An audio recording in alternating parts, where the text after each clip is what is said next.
meet you all and to convince you to caucus for them. So I'm really excited for you to meet all of them. And we're just very grateful that they took some time out of their crazy campaigning to be with us today. But we'll wait for a few more minutes. We'll probably get started at 6:07. So if you need to go do anything, please go do it. And then we'll get started then.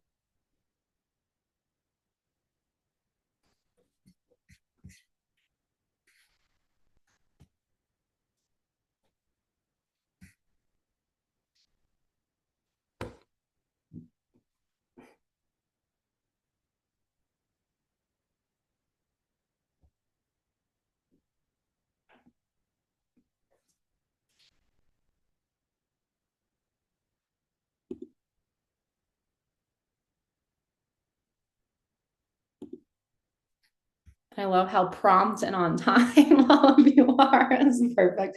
Casey, are you still letting people in? Yep, they're slowly trickling in. It looks like we're slowing down though, Okay. so whenever you're ready.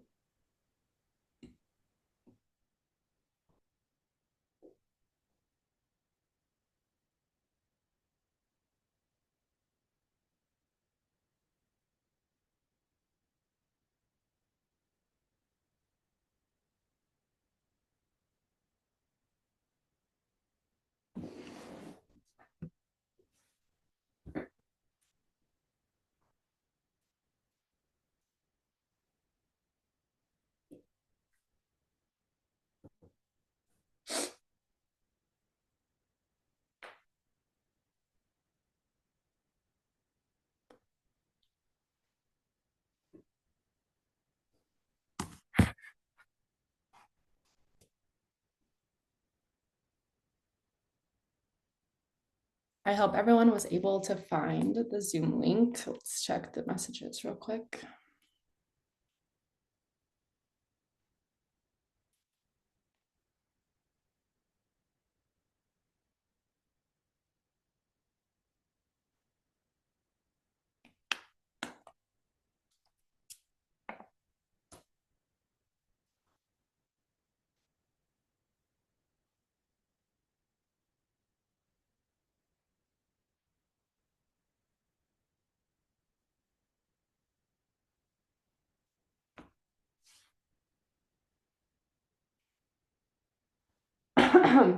Okay, well, without further ado, let's get started. First, I just want to say thank you all so much for being here. Quite literally, if 46 of us decide to go to caucus, we will absolutely be impacting and changing the way that our local politics does politics. So this is very, very exciting. If we haven't met yet before, my name is Raina. I actually ran for office briefly at the end of last year, and caucus was one of the processes that was so confusing. And it truly is like a puzzle piece. It took me 3 months to understand what the hell caucus was and what it means and how we make an impact. And I am dedicated to making sure that we have this information as a general public and making it in a digestible form because politics is an insider's game and it has been. And it's because of meetings like this that are confusing and convoluted that we don't have more people doing progressive, positive change and like being involved in local politics. So the fact that you're here, so exciting. We're going to make positive, progressive change together. And I just want to take a moment to introduce somebody else here. Her name is Julia. She was part of the process when I was learning to run, and she helped me explain what caucus is. Julia, I'll let you give a little brief intro, but Julia is here to help us understand caucus a little bit better. And she's also been to caucus to get that kind of like lived experience.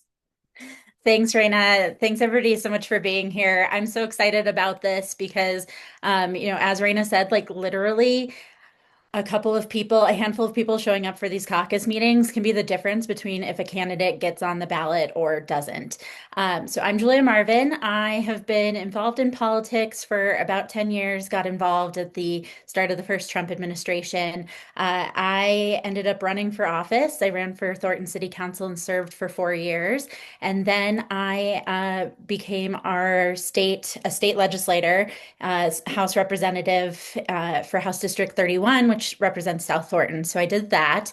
And so I'm super familiar with the caucus process, not only because I've been going for several years, but in 2024, I had to navigate the whole thing as a candidate. And you learn really quick how all of this stuff works because you need to know all of the rules and where you need to be and how many people you need to get to, get on the ballot. And so I'm excited to, talk with everybody about what we can do and how this all works so that you can feel prepared and ready when March 3rd comes.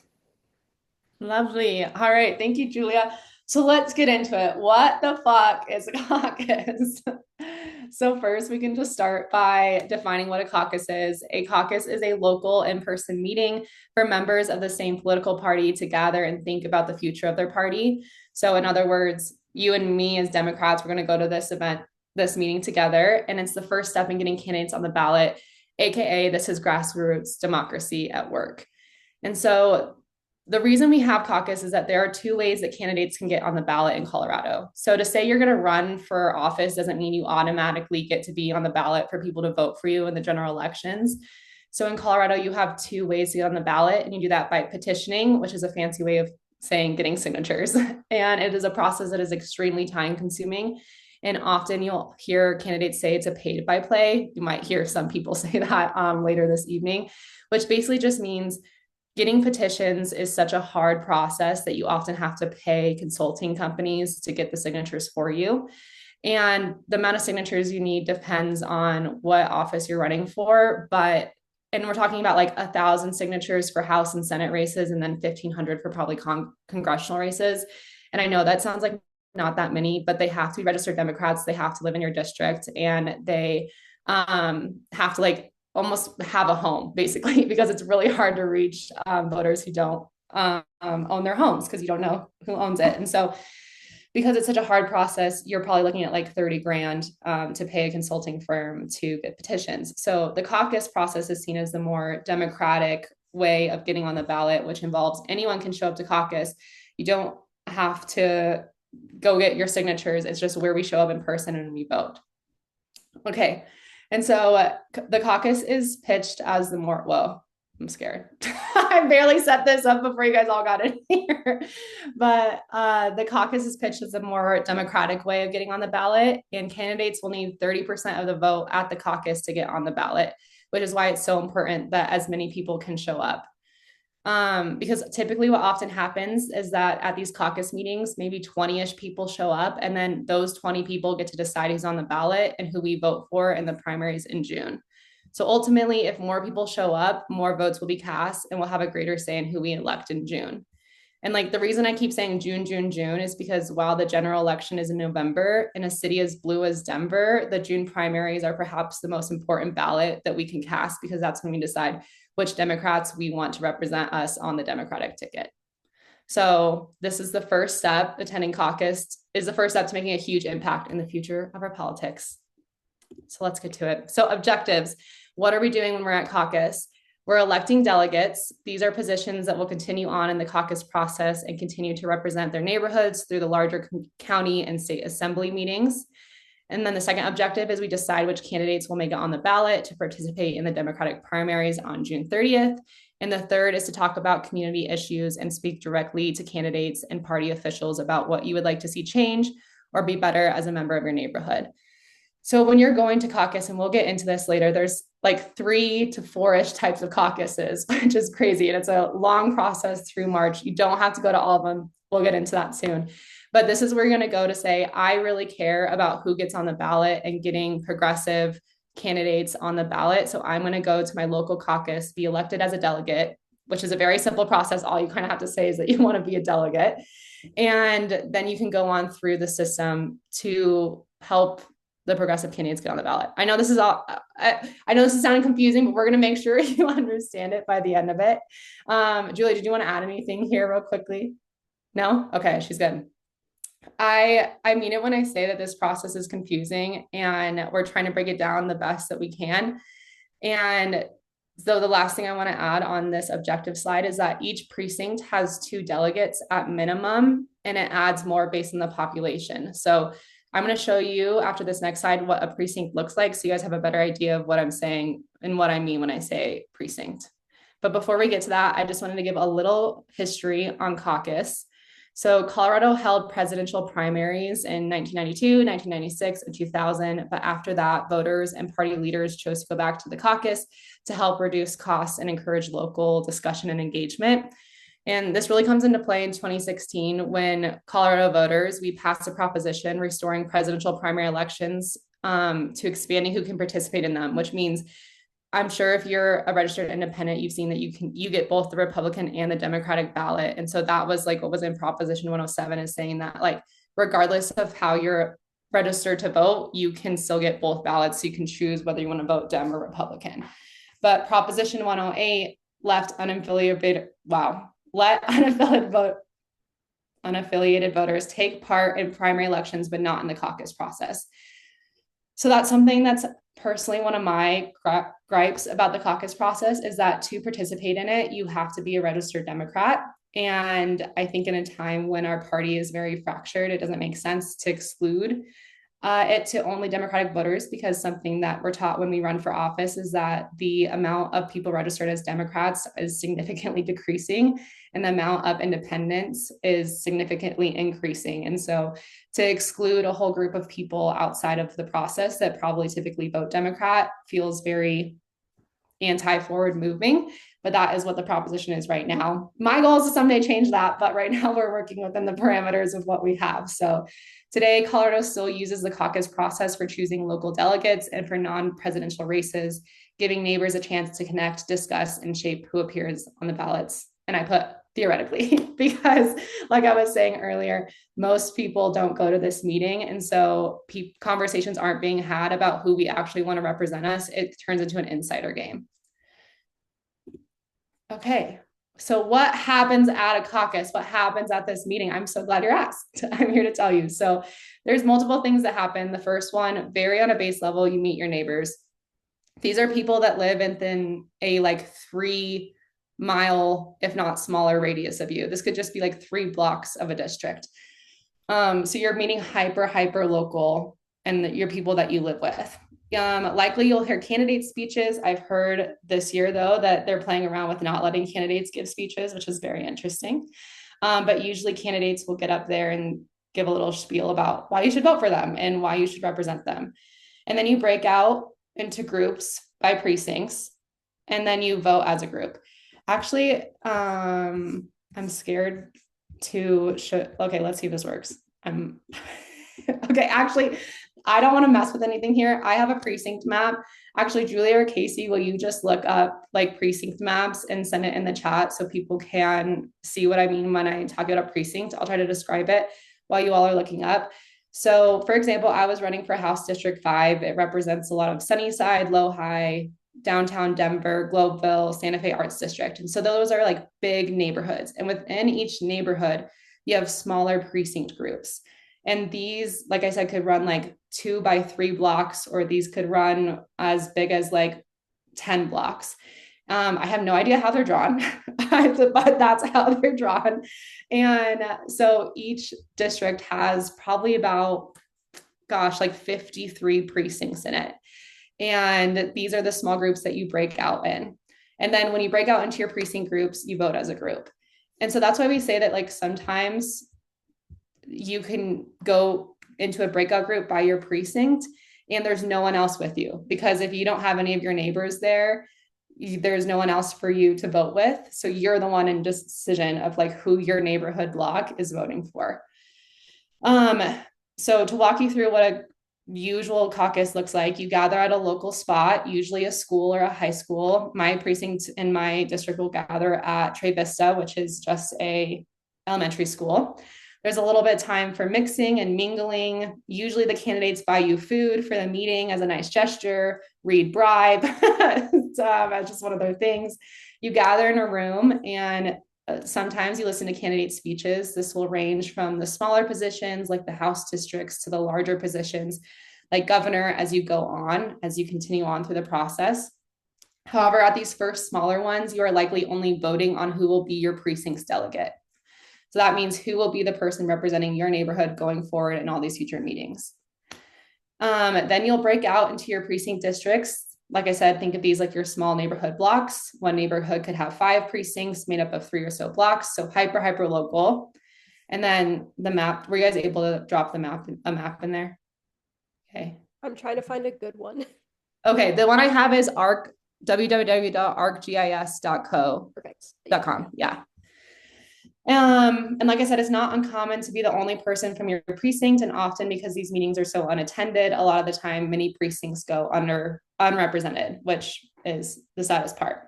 So your precinct will vote on who they want to be on the ballot. And then you go back to the larger group and the votes are counted. And then you find out who is on the ballot for the smaller positions and who will move forward for the future caucus meetings. I want to pause there. Does anyone have any questions right now? So when I'm talking about this first meeting, this is what happens at the March 3rd meeting.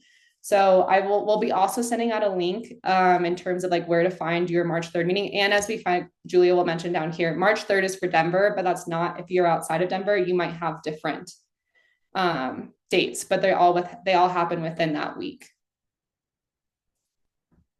Any questions? No? Casey, no, we good? None in the chat, no. Okay. Great. So now we move on to who can participate in caucus.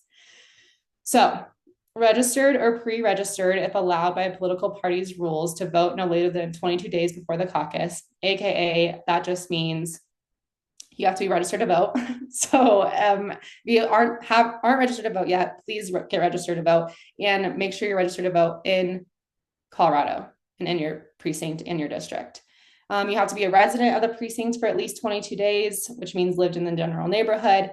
And you do have to be affiliated with the party holding the caucus for at least 22 days before the caucus. So this gets back to what I was saying about the process being very convoluted and the fact that you have to be a registered Democrat to participate in the caucus process. I will tell you, you can register as a Dem for the process and then go back to being a registered independent after the process. That's something that's totally optional. But Julie, I was wondering if you had clarity on this. Is the 22 days before the 3rd or the 14th? Do you know? Yeah, so it's 22 days before the 3rd. So, Okay. and again, like this depends on which county that you're in, because all of the counties have different dates, somewhere between that 3rd and 7th time frame that they're doing their caucuses. And so it's a little bit depends on like which day it is, but the deadline for registering as a Democrat to participate in the caucuses this year has passed. Got it. Okay. Yeah. It was like February 10th, I think, and then February 12th, somewhere in there. Okay. Got it. So that's sad that deadline has passed, and we're sorry we're not able to get to you sooner for all of that. But I would say that like it's still important to like register because caucus has implications, and like we'll get into like what a precinct officer is here in a second. And if you want to have your impact in your local politics can last past caucus. In fact, caucus is probably just the first way to get involved into your local political party. There are so many roles in our local political democratic offices that are so unfilled just because people don't know about them. And they simply, like all you have to do is apply, say you want it, kind of thing like that. It's a volunteer position, but these people make decisions. A good example is, so each precinct has 2 precinct officers. And like I said, it's very easy to get one because many precincts don't have anybody. The time commitment is what you make of it. But say I ran for House District 5, you're a precinct officer for House District 5, and then something came up and I stepped down from the role. You as a precinct officer, along with the other precinct officers of District 5, would get to decide who fills that role. So, and that happens a lot, actually. Our state ledge has a 40% assignment rate, which means that these precinct officers are deciding who is running our state and local government. So another huge tangible way that you can make change just by showing up to this meeting and saying, I want to be a precinct officer. Which brings us to the 3-ish caucus stages. So we'll get into the 3-ish here in a second. And this is where we're going to spend the majority of our time because I want to make sure these are explicitly clear. I'm going to do a higher overview of it, and then we're going to get into a little bit deeper of them. So first we have the precinct caucus, and this is on March 3rd if you live in Denver. Then we have the county assembly that happens March 14th, the congressional district assembly, and the state assembly. So what happens at each of these meetings? On the March 3rd one, this is where you go and elect the precinct officers, the people that I was just talking about that have a big impact in their local political offices, or you assign delegates for the other caucuses. So, excuse me, if you don't have to be a precinct officer to be a delegate, you don't have to be a delegate to be a precinct officer. Typically, precinct officers are delegates, but that doesn't have to be the case. Say you have no interest in being a precinct officer after we send you the information and you learn more about it, but you do want to be a delegate. And a delegate can be someone that's a delegate for a specific candidate. That's why we have candidates coming to speak to you all after this. They are going to pitch themselves to have you be a delegate for them. And what that means is that you say, hey, I really like Sally Mae. She is on it. She's who I want to vote for. She is who I want to see in office. So I'm going to be her delegate. And what that means is that you're going to go through this entire process being like, I am a Sally Mae delegate, being like, I am here to vote for her. That doesn't mean that you can't vote for other progressive candidates. In fact, I think we've really stacked the candidates for the second half of this that are like, none of them are running for the same position. So you could technically be a delegate for all of them if you really wanted to. But this is just somebody that's like, you go to this meeting on the March 3rd, and I'm not going to tell you they're fun because I don't think that they are. This is very much like legal, sitting through a meeting, hearing people talk at you, like meetings. And so I think that's why a lot of people have been turned off from the caucus process, because it's not hot, it's not sexy, it's not like the flashy part of it. This is like tangibly the nitty gritty change makers, like quietly, like the snipers almost. And like you have to show up to these meetings. So if you want to participate in the rest of the assembly process, you have to go to the March 3rd one, say, I want to be a delegate, and you'll continue on through the process. I also want to add, you don't have to be a declared delegate for anybody by the March 3rd caucus. You can go in there and hear all of your options. You don't have to be declared before you go into the March 3rd. In fact, you don't actually have to vocally declare at all to anyone at any point. You can just say, I want to be a delegate to represent my community. And then you can go through the process and make your votes as you go along. So if you go to the March 3rd event, or whenever your precinct caucus is, and you're a delegate, you'll go onto the county assembly, and that happens March 14th. And so this is where we set the ballot for House district and Senate district. So your local Colorado representatives who work at the state house. And it's also where you elect delegates again to continue on to the other two assemblies. So if you just want to go and be a delegate for your hyper local officials, like your House of Representatives and your Senate districts for the Colorado State House, you can just go do that on March 14th. You don't really have to keep going on if that's what you care about. But if you care about more of like the congressional districts and all the state positions, you can keep going. The county assembly too, I will say, Denver's a little bit different because it's a city and county, but other counties like Adams County, Jefferson County, at the county assembly is also where you will be choosing your candidates for the ballot for the county level positions. So that could be county commissioners, that could be the county treasurer, that could be the county assessor, which is nothing like something that literally none of us think about, but is really important to how much we're paying in property taxes. So it's all of those super hyper local positions also at the county, along with the House and Senate.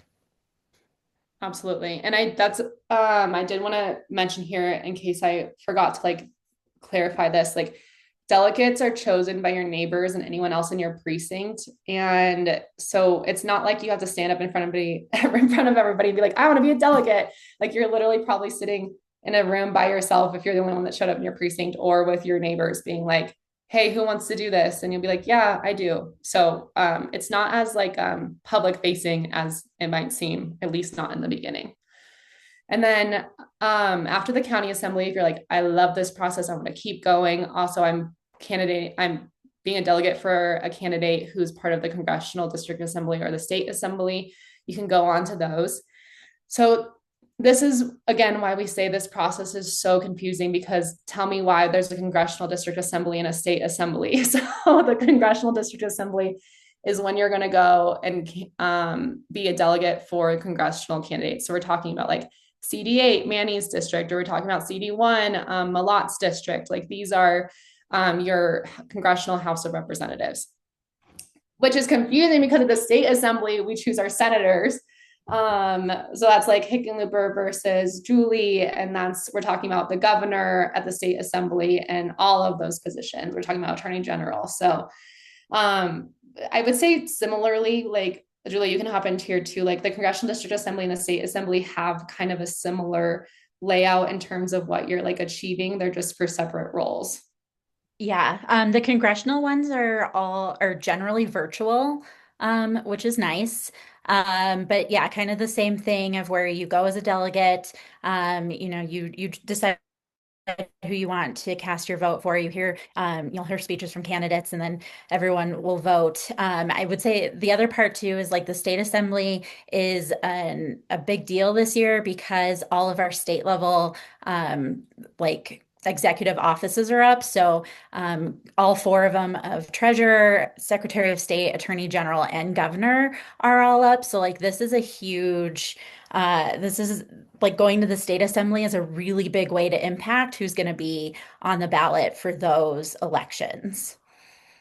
100%. So yes, just the state assembly is March 28th and it's in Pueblo, which is a little far and we're all confused why it's there, but we don't get to set it. So And they don't have a virtual option, which is the part that's extra frustrating. So totally. it's not the most accessible thing to do. It's not. I have been talking to campaigns and convincing them to do party buses to get all their delegates down there to like just make it more fun. I think I haven't been to a state assembly yet. And in fact, this will be my first experience doing the caucus process as well. And I'm excited, but also we'll see what happens. And I do plan to go all the way to the state assembly as a delegate if I'm elected. But I have heard for everyone here, it's kind of like a big, fun political nerd party at the end of it, too. It's just think of all the people who care just as much as you do to show up to learn about what caucus is at state assembly, and they're there to vote for their candidates and then party, basically, is what I've heard. At least I'm going to make it a party. So I hope you all can come with me and join. But yes, that's where you set the ballot for state level races, including senators, governors, attorney general, secretary of state, treasurer, and so much more. So this is like quite literally, you're going to come out of the state assembly process being like, I know everyone who's on the ballot come June 30th. And you're going to be like, and I helped put them there. Ugh. That's powerful. Okay. Yeah. Oh, I do want to say Yeah. the state assembly too is where the party sets the party platform. So that's another one that it's really important that we have progressive people there that are speaking up because that's where a lot of like the fights will happen of like what are we putting into the party platform that matters to us. And so the more people that we have to vote for those progressive things, the more we'll make it into the official party platform, which then we can then hold everyone accountable to. Yes, that'd be so huge. Like, imagine we can go there and start saying like what we want this party to actually be like. And there's so many of us there because, again, I'll reiterate for like the 500th time, so many people don't go to this, and so many of the same people go to this. So it turns into the same voices being heard and deciding what we want our party to be. So if we're able to bring new voices to this, like it's absolutely going to change our local politics. Like I mean tangibly, like we would be able to tangibly make an impact and make our voices heard. Julia, do you have any more like insights on like what it looks like to like what the debate and the approval of the party platform kind of like what that looks like in real life? The party usually puts the platform on their website in advance. I think it's up there now. If you go to the Colorado Dems website, there is some information about the platform. I know they're also like looking for feedback for it. So there are some ways to provide feedback, but like I said, that's really they're on the floor is like where people can be making motions. This is where it gets like all like technical and wonky again of like people can make motions from the floor to put different things on in the platform. And so it just sort of goes from there, but it's an interesting time. Yeah. I bet it is. I did want to add to say you can't make all of these meetings, understandably. It's like the whole month of March. You can only go to the ones that you can attend. And correct me if I'm wrong, Julia, but I'm pretty sure like say you can go to the 3rd, the 14th, but not the 28th. You could like assign somebody a proxy that you agree with that like is politically aligned with you, and they could go to the 28th for you and vote how you would vote. Yeah, I think sometimes there's some nuance depending on which county you're in. So like definitely that's something that I recommend, like checking and confirming with your local county party to see how they're doing it. Because the other part that makes this confusing is that all of the counties do it a little bit differently. So um, definitely make sure to confirm kind of how your county does it. Totally. Um, I was just gonna say we have a quick question. yes. For to confirm, it's 22 days after registering that you can go to a caucus. And then also, if you're not registered 22 days before that, are you unable to participate in any of the assemblies? Or is it just the caucus? Julia, do you want to take that one? Yeah, I'm looking up too to I like know. triple check to make sure we've got our dates right. But yeah, so if you and the important thing to remember too, so like you just can't go, like you can still go to the precinct caucus, like if you just wanted to go meet everybody, like you can go to the county assembly too. You just wouldn't be you just wouldn't be there in a voting capacity. So you can still attend the things. If you register as a Democrat after the deadline, you can still attend these things, but you won't be able to be a delegate for them and have a vote. And I think that's like, yeah, I don't know. Julia, can you speak this? I genuinely don't know if they're checking whether you are a registered Dem before the March 3rd deadline. They do. Yeah, so that's when you yeah, so when you check in, you there should be a team at the front that's checking your registration and everything against it like when you go to caucus. So they're supposed to be looking at like, okay, is this person a registered Dem? Have they been registered long enough to meet the qualification? And then let you in. So and this it's very It's interesting very because loose there's because it depends on the people there to uphold it it both sure ways. does. It sure Yeah. does. Which is an interesting piece of it too, because yeah, there's definitely some shady things that can go on. And so that's also why it's important. This is why volunteers are important, right? Of like, if you go this time and get involved and maybe volunteer, or you know what? Reaching out to see if you can volunteer now. I know county parties need volunteers for these things now. So even if you weren't registered, if you didn't register early enough to get like go through the process to be a delegate, you could still register to volunteer to help check people in because that again has some huge power to it of making sure that everybody's following the rules and that the people that should be allowed to be able to vote are the ones that are voting and that people aren't able to rig things. I think like, yeah, if we're talking about if you aren't registered yet and you want to register like literally like tonight or something and like go to one of these things, like Julia said, you can still come to them. Like, could you be assigned a proxy if someone doesn't show up? It's all like in the air there. It's very loose. I would say try it if you want to, kind of thing like that. But yes, these meetings are open to everybody. So you don't have to be a delegate to go to any of these meetings. You can still show up and you can still make your voices heard. You can still influence the people that are voting. Like, so that doesn't, just because you're not registered before the March 3rd deadline doesn't necessarily negate your impact on being able to sway or participate in these sections. You just probably couldn't vote on your own, but you probably could vote as a proxy if someone assigns it to you. And to confirm, I did find it. It was February 13th was like the latest day, the latest day to change your affiliation to a Democrat. I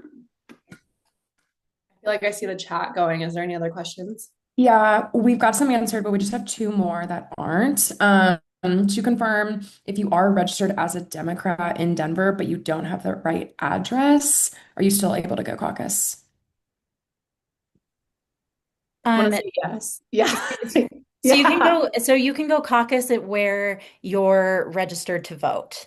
So if you haven't updated your voter like if you and it depends too on like where you live. Like if you've like just moved and you haven't updated it, then you can go and then like you would go to like your previous wherever your voter registration is at, that's where you can go caucus. But I think they're saying like if they change their voters registration to like be where they currently live and they've lived in that district for 22 days, then it's fine. Just as long as your voter registration is updated to wherever you're showing up to caucus for. Yeah. Yeah. And we will double check on that and send something out to everybody after this too. I'm sure like if you Question. updated it now, and said like this is where I live and I've lived here for the longer than 22 days, then like probably the people at the front would be like, okay, you live in this neighborhood, you can come in and participate. And then the other question is about if you're registered as an independent, if maybe we're able to talk about that a little more. One, confirming if you're registered as an independent, you cannot vote in these. And then two, is there kind of a reason why? So correct. Yes, if you're a registered independent, you cannot, you can still go to caucus. Wait, right? Yeah, I think, I don't, can you go to caucus, Julia? That's a good question. Yeah, they usually will let you in. Sometimes they won't though. Again, this is why this whole thing's so confusing. This is why this process sucks so bad. Yes. Yes. I will be honest with you, sometimes it depends. It depends on who is running the caucus location and what they will and won't do. I would say my general inkling is to say, test it, try it, show up, see what happens. And as for the reason why the independents are allowed, I don't know why. I wasn't there when they decided to write that bill, so I have no idea why they decided to do that.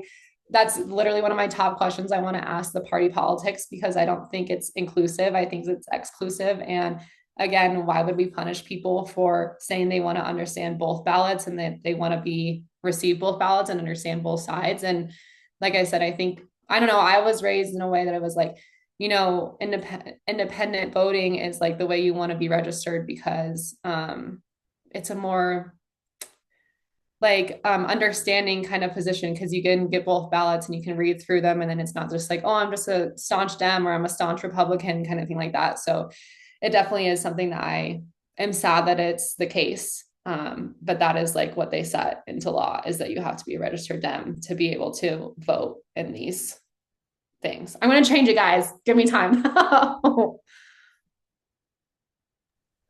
I'm sorry. It sucks. I know. One more if we have time. Yeah, we have time.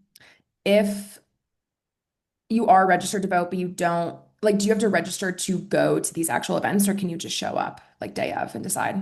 Great question. I'm glad you asked this. You can just show up day of. They do prefer that you RSVP so they know how many people are coming, but you do not have to tell them you're coming. Just show up, girls. Just show up. Like, want you to be there, and bring your friends, like bring your neighbors, anybody. Yes. And then at the moment, that should be it. But if I missed anyone, let me know. Okay, great. We only have a few more slides, and we'll have some time before the candidates hop in as well. I kind of already covered this, but okay, but what does it mean to caucus for a candidate? This just means if you find a candidate that you really, really love and they're going through the caucus process, you can caucus for them, being like, I'm a Sally delegate and I'm going to ride or die for her through the whole entire process. But like I said before, that doesn't mean you can't vote for other candidates. In fact, you will be voting for other candidates as well. Does anyone have any questions on that? Okay. And then, okay. We're just going to go into Julia's tips and tricks for caucus. I think you guys have already know that Julia's been there, but she just has some more general points to hit. Yeah, we'll go through this pretty quick. Okay. Oh, I see a question. So does a candidate need delegates or no? So let me talk a little bit about like what it looks like from a candidate perspective for caucus and assembly. So what happens is, as a candidate beforehand, you're trying to get as many of your supporters to go to caucus and sign up to be a delegate as you can, because it just makes your job easier later on. But the thing is that you're not committed to voting for a person, and usually at these caucuses, what happens is you do a voter preference on the highest race that's on the ballot. So like that might be governor in this instance. So like that's the one that everyone will say what their preference is, but they're not saying their preference for everything else. So what happens is once you go to caucus, you sign up to be a delegate. Like I said, as a candidate, you're trying to get as many as your supporters to sign up to be delegates as you can, because like it just makes it easier later on. Then what happens is the county gives you a list of everybody that has signed up to be a delegate. And then you spend a week harassing the shit out of these people. So like also just be prepared if you sign up to be a delegate, you will get so many phone calls, so many emails, so many text messages because like your vote is so important to these candidates. We Uh, can refresh it as if you want to be chased after by the candidates of Colorado, become a yeah, delegate. it's Yeah. all it is really fun to like have that much power, and it's also a really good way to use that power for good so that you can talk to these candidates and like really tell them like they're wanting to have like serious conversations to earn your vote. So it's a great chance to really bring up the things that matter most to you, or what you're most concerned about. Like for me, campaign finance is a really big one. So like that's something, if I'm a delegate to the state, I'm going to be talking to any of the, governor candidates that call me to talk about what are we doing to fix, campaign finance and get corporate money out of our politics. Um, so yeah, and so basically what you do is for a week as a candidate, you are just calling every single person, trying to get a hold of them, making the pitch for why you would be the best choice, and then kind of keeping track of how many delegates you think are going to vote for you. And then it's kind of a waiting game, and you just sort of hope for the best. You go to assembly, you break up into groups at some point with like your different house districts, the whole county and everything, and then everybody votes. And so so that's where you kind of find out like how well did you do with whipping delegates to vote for you. But yeah, so caucus and assembly, I am not going to lie to you, very boring days. So, the last county assembly I was at went on for about 6 hours. And it was a lot of long speeches and then just waiting and waiting and waiting to get to do voting for the candidates that we wanted to vote for. So, there's definitely some tips I have to make it a little bit more fun, but also just to make it a better experience. The first thing that I would say is come prepared. Arrive early. It just makes check-in a little bit smoother. It can, if you're there just a few minutes early, you never know how long the lines are going to be. You could have 20 people show up, you could have 200 people show up. And so just getting there early kind of gives you a chance to, get situated and be ready. It also gives you a chance to talk to a lot of the candidates. They'll either be there themselves or they'll have surrogates there to talk to you more about their campaigns. I highly recommend having snacks, wearing layers because you never know how hot or cold it's going to get in a building, and making sure your phone is charged because you will be spending a lot of time on it, scrolling social media when you get bored, and just have your ID just in case. You just want to make sure that you're not caught off guard. I also highly recommend forcing a friend to go with you, because that makes it more interesting and you can sit in the back and gossip with each other while and talk about everybody that you've talked to. I will tell you that like I said, I've been doing this for a while. I am trying to convince two of my friends to go with me, and both of them are like, I don't want to go. I hate caucus and assembly so much. It is so boring. And I'm like, no, come with me. We will make it fun. And we really need to get this person on the ballot and this person on the ballot. And they've been like, yeah, okay, you're right, I'll go. But just going with people makes it more fun. I would Uh, also add too, like if we get a lot more younger of us there and like progressive us, it will naturally be more fun because it won't be the same still crowd. Yeah. yeah, caucus bingo, a big favorite. I love to do that because there's just some phrases that every single candidate will say, just like what swag they bring. All Yeah. that just does make it a little more fun. Yeah, for all the people who love swag, this is your event. And Yeah. snacks. Yeah. The amount of food that everybody brings is, and everyone's like competing to have the best food so that Yeah. like hopefully that will make you want to vote for them. So I will say like usually a lot of food and it's great. Yeah.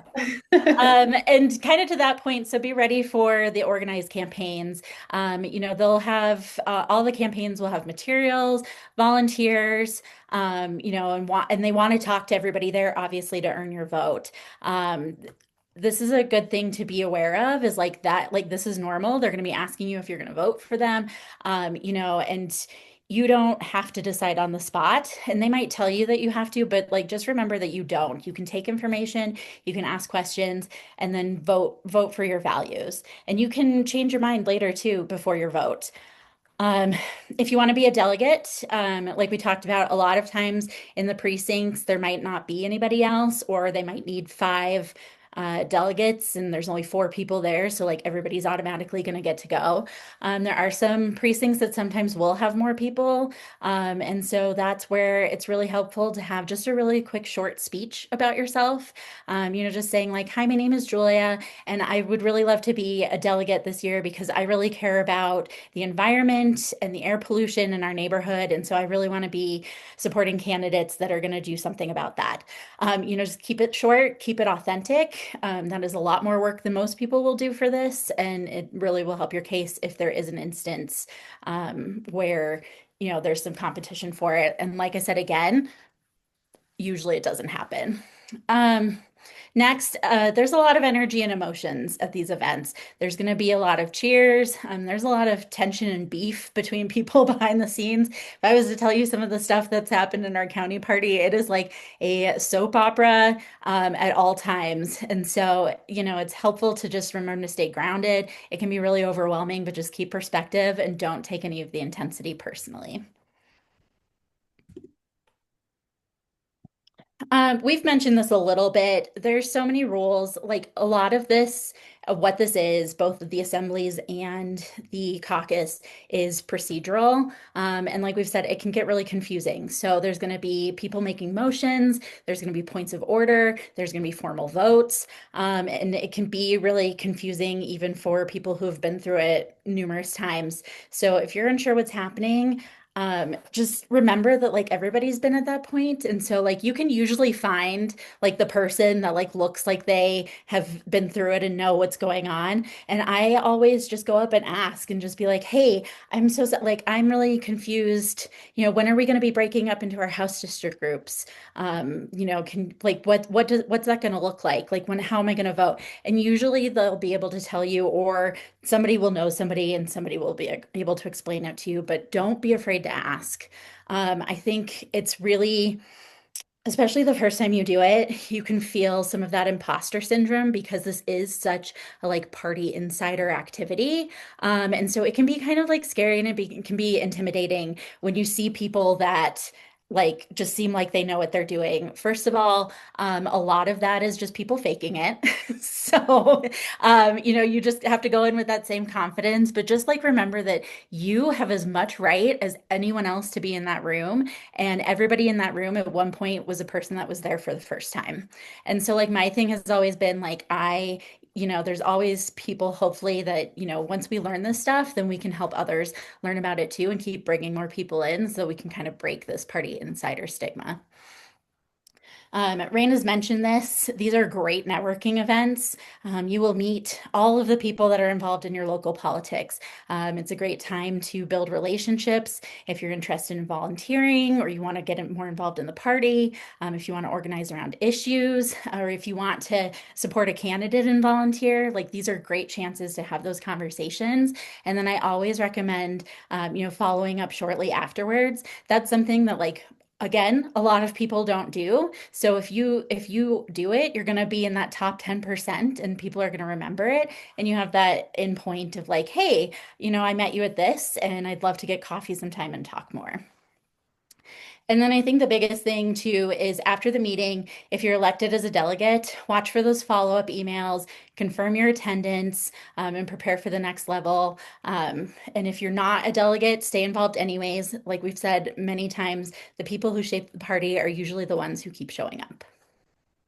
That's beautiful, Julia. I love that. I love that last line. It's so true. And we'll bring it back what we said at the very beginning. If we all show up, that will be revolutionary for our local politics. And so I want to just say that's the end of our presentation. We have a quick section for questions before the candidates hop on. But this process is confusing. And if you're feeling overwhelmed, we totally understand. Julia and I are here for you. And throughout the whole entire thing, if any questions arise and you have any more things after you sit with it, please let us know. We're happy to answer any questions. Like we said, this process is dumb. I don't know. I'll just say it. Like, it's just not good. It's inefficient, but it's the system that we have right now. And so it's the one that we're working with, and it's the one that we're going to infiltrate and change from the inside out. I fully believe that, especially if we show up. And to the people who are like, I'm not registered Dem yet, should I just go? I say go. I say go, because it's on them to tell you not to be there. And if they don't, then you're there and you can still make the impact. So questions? There's just one question in the chat. Are you able to sign up to be a delegate if you have to miss one of the assemblies? Yes. Yes, you can. I think you have to be at the March 3rd one to be assigned as a delegate. But if you can't make it to one of the other ones, but you can make it to the ones later down the line, then yes, you can do that. Right, Julia? That's my initial gut check. Yes. Yeah. And like we said, like there's a couple of different ones from the precinct level. There's the county assembly, and then there's the congressional and the state. So if you can't make one of them, like we talked about, usually there's opportunities for proxies for somebody that, can't go and you can go, or vice versa. So look at that. And I know, like we keep saying this, and again, this is part of why this process is so frustrating. All of the counties have different ways that they do it. So like Adams County, for example, they're doing, if you can't make it to caucus, because, if something happens, you get sick, you have to work that day, any, reasons like that. If you can't make it to caucus, you can actually email the county party and tell them why you can't make it and ask to be a delegate for ours is on the 14th. And so you can still do it. So I think kind of like Raina and I've been saying, like, just ask, like, like ask your local party, ask them these questions, because they really want people there. And there are just these weird little nuances, right? Like not all counties are doing an opportunity to be elected a delegate if you're not at caucus, but some of them might be. Some of them might be doing virtual caucus. So again, there's a lot of nuance when we get down to that county level.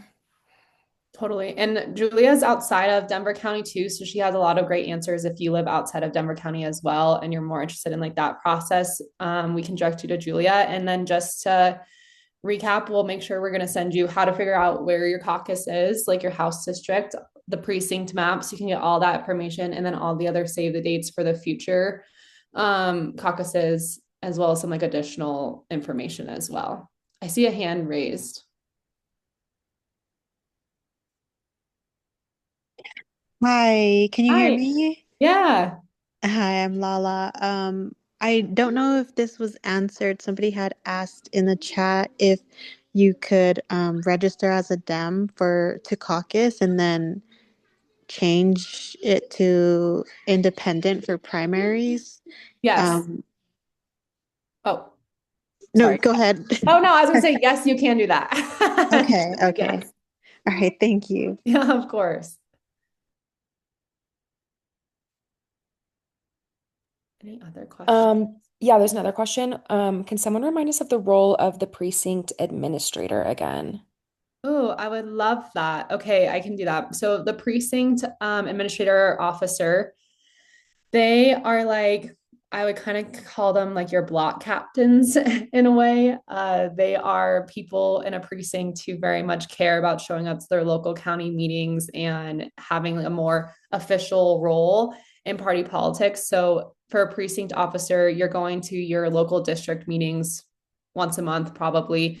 You're voting on what you want your neighborhood to do, and you're actually having direct conversations with the people that you've elected into the position. So after caucus, when we have all our delegates come next November, and you're a precinct officer, likely and hopefully the electeds will come to your meetings, and you'll just have like a better, more rapport with that politician, because you're in a party position and you're able to talk to them more open and freely. And I would also argue that something that the precinct officers would do is like recruit their neighbors and their people to come participate in the party politics of it all and come to the district meetings so you can meet your neighbors and have a better say about what happens. And when I'm talking about like precinct officers, I'm talking about people that like, we're talking like hyper local, like what's happening in your neighborhood, what does your neighborhood need, and how are you telling that to your elected officials? Do you want to add anything there, Julia? Yeah, I would say that it's definitely like the grassroots of grassroots organizing. So if you're a precinct organizer, you can get a list of all of the Democrats that live in your precinct, and you can work on, just talking with them and building relationships, and, encouraging them to vote in the elections. I know that like one thing, because I'm a precinct organizer, and so one thing that's going to be really important that I want to do this year is host some, monthly events, but also, start reaching out to some of the Democrats that maybe haven't voted in a while or are new to the district, just to, introduce myself, talk about like what's happening super locally in our politics, and get them involved. So it's a great way to really build up that grassroots organizing, literally, at the block level. Yeah. And if you want to become one, the first caucus meeting is perfect because that's usually where they that is where they elect precinct officers. And so you can go become a precinct officer and a delegate if you really want to, or you can do one or the other.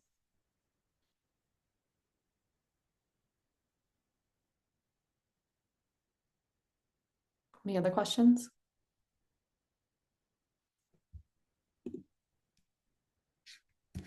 Yay. Okay, let's hear from some candidates. I don't know. I don't have access to to see who's on. Can you see Julia or no? Yeah, let me look really quick.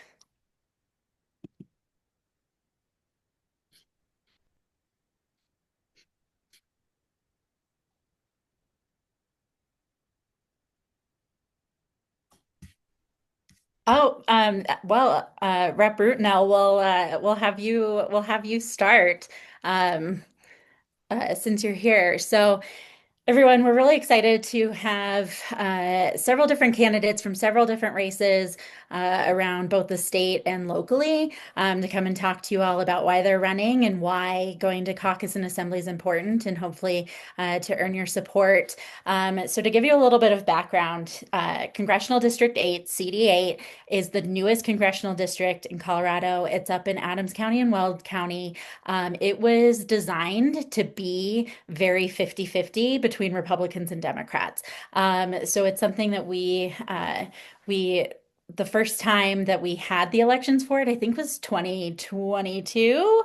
Yep, he's nodding. And so we had a Democrat in the seat, but then unfortunately it flipped to Republican in the last election. So it is one of the most competitive seats in the entire country for the congressional level. There's going to be a lot of eyes on it, and it's really, really important that we get a Democrat into office, back into that seat to represent our county. Our current Republican representative has been voting for all of the tax breaks for billionaires, taking healthcare away from millions of Americans, all of the stuff that we hate. And so I'm really excited that we have Representative Manny Rutinel with us today. He serves in the State House. I served in the State House with him, but I'm so excited. He's running for CD8. He's got a lot of great energy, a lot of great ideas. I think he's the type of person that we need in the seat, and I'm excited to introduce him and to have him tell you a little bit more about his campaign and why he's running. Thank you so much, Julia. I'm so grateful for that introduction. So grateful to see you. I knew I was going to see you. I didn't know I was also going to see Raina and Hey. Tyler Quick, and so this is a very special treat for me. Oh, real quick, Uh, Raina, do you want to stop sharing your Oh, screen? yes. Yeah. Yeah. Sweet, thanks. Just for additional context, what Julia Marvin didn't mention is that when we were serving together in the State House, she was a reliable person for me to look over at when the Republicans were filibustering, saying the most wild things, and we would give a little bit of side eye to each other, be like, "Are you hearing what I'm hearing?" So, Julie and I go way back. Super grateful that y'all are organizing this. Uh, like Julie mentioned, my name is Manny Rutinel. I'm a state representative here in Colorado. I just got back from the office, so you're catching me in my suit. I promise I don't wear this all the time. I don't sleep in this thing. But we are doing what we can at the Capitol to fight back against the horrors of the Trump administration. And I've been going up and down the district to these in-person town halls in the congressional district, which, by the way, these in-person town halls, Gabe Evans refuses to go to. Can you imagine being so scared of your own constituents?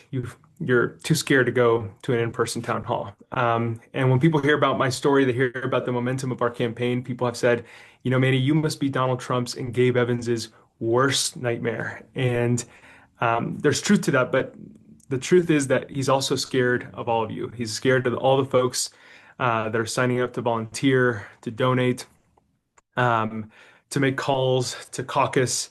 And so I'm so grateful that y'all are organizing in this way. This is where people power really shines. And so I'll just tell you a little bit about myself. I'm the son of a single mom who immigrated to America in search of that American dream. And we worked hard every single day, but we still struggled.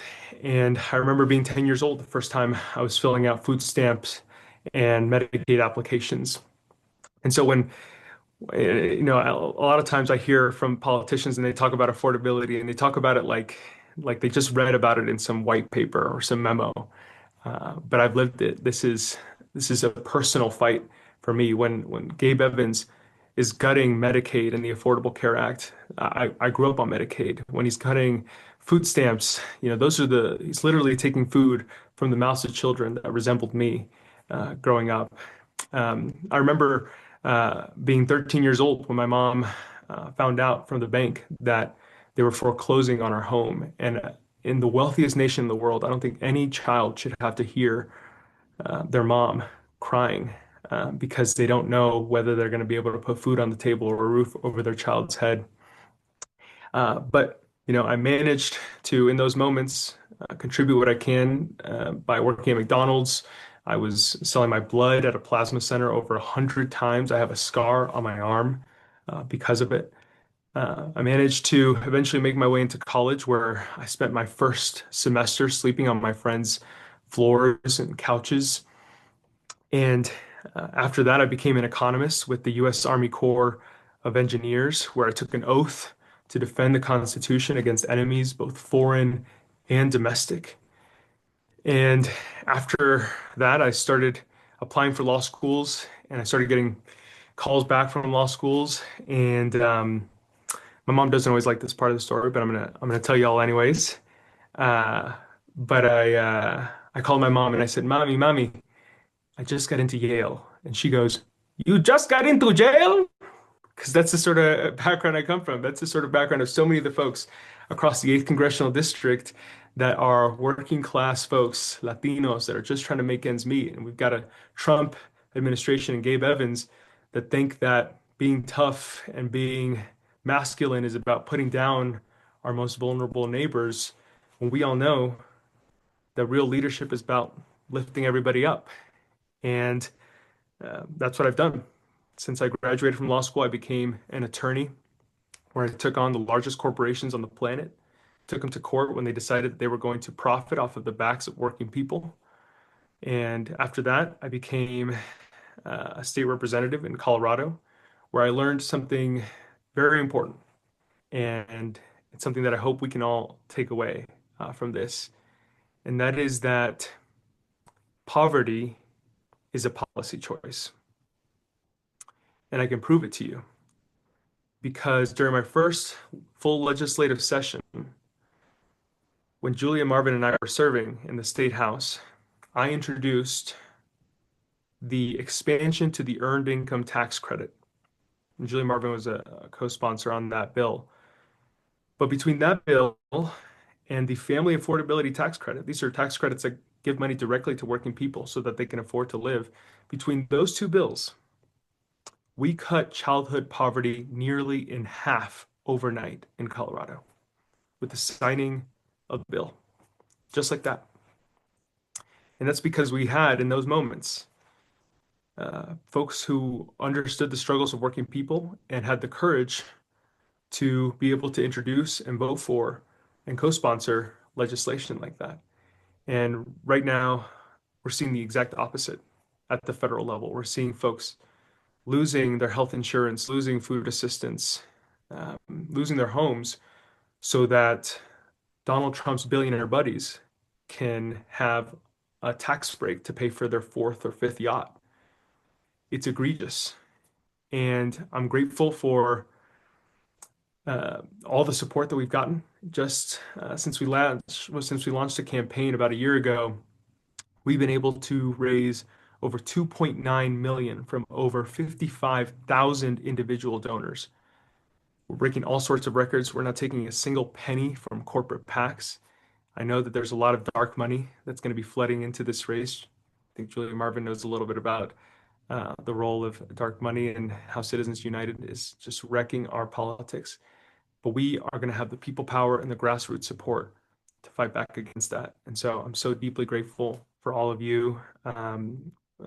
Grateful for all the likes and shares that have helped us reach over 50 million views in just the last handful of months on social media. So grateful for all your support. I don't know if we're doing questions or not because I know we're tight on time, but you can find me at mannyforcolorado.com or at Manny Rutinel on all social media platforms. So I see the rest of my time. Yay, Manny, thank you so much. And Manny, these are the people you're going to be calling in a few weeks to be like, gonna have your votes. So you're just ahead of it. So we're so happy you're here. Sweet. Yeah, and I'll drop a phone number so that the calls can go both ways here. You can call me, text me at that line. Um, don't hesitate to reach out if I can ever help with anything. Cool. Well, thank you so much, Manny. We hope you have a good day and we'll talk to you soon. Thanks, y'all. Take care. Bye.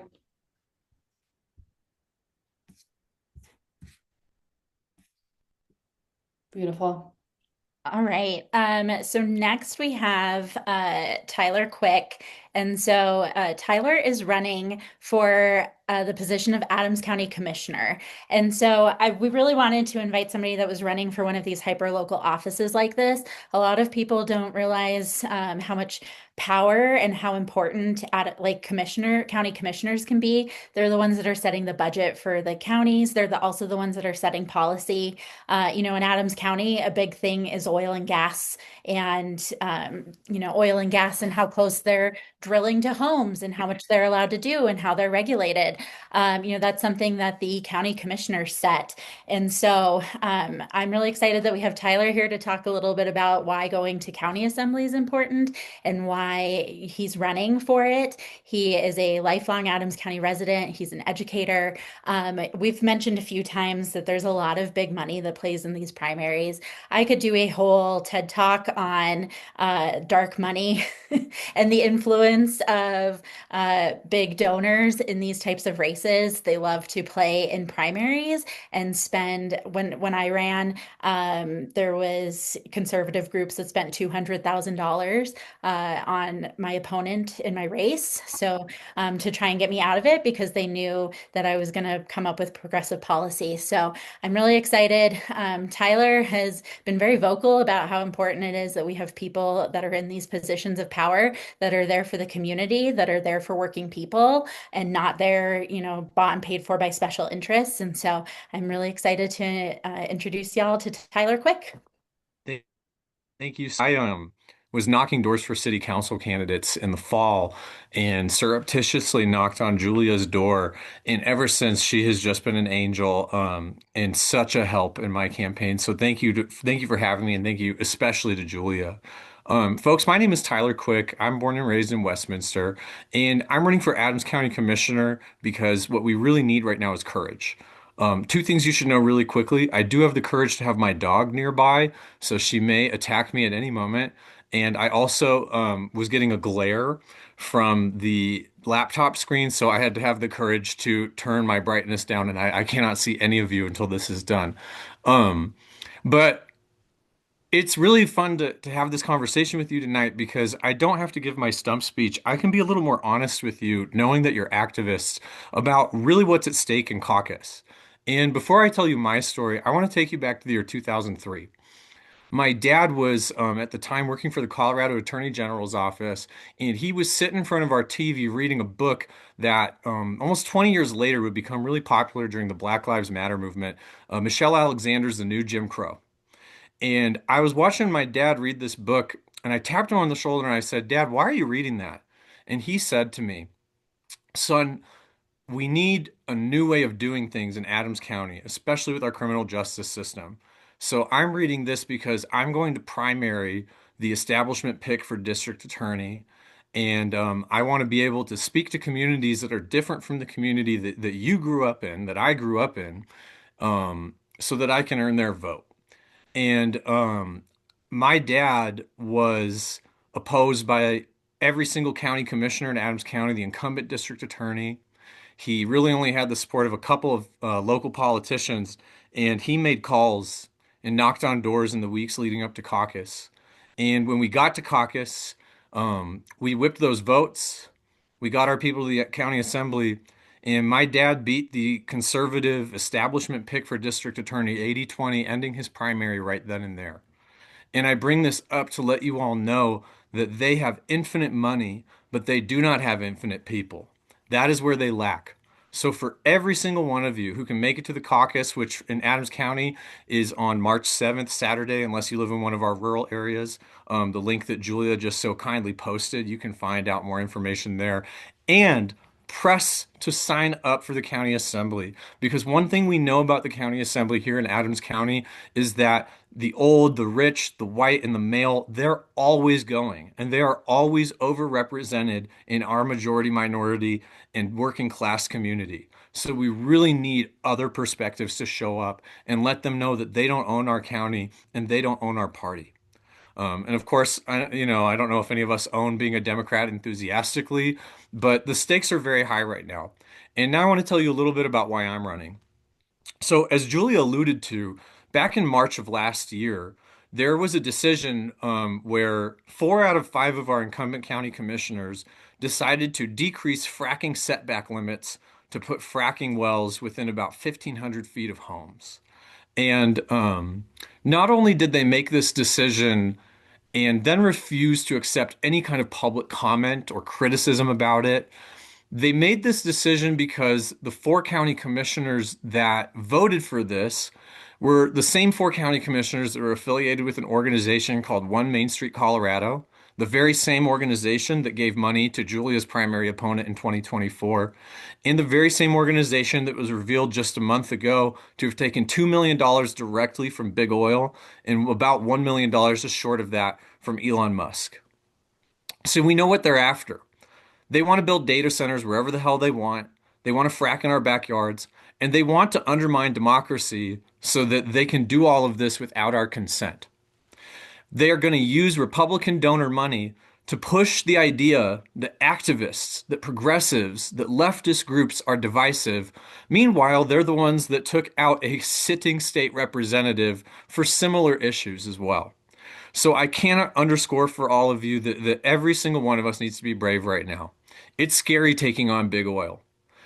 Julia knows this as well as I do. It is very scary taking on big oil. But the more of us that do it together, we can stop living in fear and tell the truth that they don't want folks to hear. The truth that getting out of this climate change disaster is exactly how we create thousands of good paying union jobs for both our blue and white collar workers in Adams County. The truth that yes, we do need to build more housing, but we also need to do more to protect renters. We need to do more to prevent the corporate consolidation of housing into monopolies that charge rents that are too high. We need to raise the minimum wage so that people can afford not only housing, but medical care and child care as well. So I'm running because I believe that my neighbors deserve the same kind of representation that big corporations, multinational corporations, and billionaires have been getting in Adams County for a long time. I'm running because I'm tired of hearing that Westminster and Thornton and Commerce City are only good for oil derricks and polluting manufactories because we deserve the best jobs in our working class communities and communities of color as well. And above all else, I'm running because Democrats have to exemplify small d democratic values. They have to be accountable to their voters, not our donors, because if we can't manage that simple task, we are as responsible for the broken system as much as Republicans are. So, folks, I invite you to check out my website. Please do commit to caucus, whether or not you live in Adams County. There are wonderful candidates, all of whom I see here I'm supporting. Shout out, I think I saw Monica on here at some point too. Um, this is a rare opportunity. We saw in New York City how a Muslim Democratic Socialist overcame a 10-to-1 spending disadvantage to become the mayor of a town that includes Wall Street. If they can do it here, we can do it in a state where Bernie Sanders and Elizabeth Warren got a combined 62% of the vote. If you're interested in volunteering, I'm going to pop my email address and my cell phone in there as well. I am completely open to questions at any time, and I really, really look forward to seeing y'all out there. Thank you so much for what you do. Thank you, Tyler. That's very exciting. Thank you so much for being with us today. And thank you for representing the Adams County. It's perfect. Actually, that's a perfect segue. Monica, we have some time before our next candidate. Would you like to hop on and give a little talk real quick? I actually met Monica at a dog event. She came to the last YIMBY one, and so it was so great to meet her. And I think she even has something to say about like childcare when it comes to caucus as well. Yes, and actually, I am in a little room next to where the Denver Democrats are doing their caucus training. So it's been interesting to listen to you guys while they are Oh yeah, going. you'll have to give us deets on which one was better. They had a lot of nerdy questions around the same topic as you guys did. So to the point about imposter syndrome earlier, please don't have that. You guys were asking the same level of nerdy questions. So hi everybody. I'm glad to see you, Raina and Julia. I didn't know I was going to get to see you tonight. I am Monica Van Buskirk. You guys were talking earlier about being precinct organizers. I actually got my start in politics as a precinct organizer about 10 years ago under the first Trump presidency, when I went to caucus and signed up to be a PO. And I very quickly realized exactly what you guys have been talking about tonight, that you have an outsized impact when you are a precinct organizer, when you are flexing that muscle that frankly corporate America has given us, which is how to sit through long, boring meetings and survive. So let's use that skill for good and go to caucus and go to assembly. So I have spent the last 10 years volunteering with the party, trying to make it more inclusive, but now I am running for office. So I am a mom as part of a two-mom family. I'm a small business owner and I'm a retired rugby player, which is important because I am running for Colorado's House District 9, which is southeast Denver, and that includes Glendale, which is Rugby Town, Colorado. It also includes a little bit of Arapahoe County, so you Arapahoe folks, I would love to see you. I'm running for two reasons, and I'm going to keep this short because I promised Sabrina I'm going to keep it short. The first is you've heard both Tyler and Manny speak about their lived experience. I was born in Central America, moved to the United States when I was 4 years old, and became part of the migrant stream. So the folks who follow the harvests around the Midwest, harvesting the food that we all get to enjoy. That's how I grew up. Oh, here's my 4-year-old, speaking of four. This is how old I was when I moved to the United States. Hold on, you guys. So I have that lived experience of working alongside our undocumented immigrant community, and that really fueled me in my professional career. I had the ability to help write a bill that created Omni Salute. Omni Salute is unique in Colorado, where it funds private health insurance for undocumented immigrants here in Colorado, and I am deeply proud of that work. I want to expand that kind of thing where I'm making healthcare more affordable and where I'm making our communities more accessible. Yes, come caucus for me, please. I'll put in my website for you to support and sign up. But if you come to the Denver caucus, there will be children's events and there will be bilingual babysitters there because I am renting a table from the party so that we can be more inclusive and have child activities and supervisors. That's it. I love that. Thank you so much. Will you give a brief, like what neighborhoods you're kind of representing?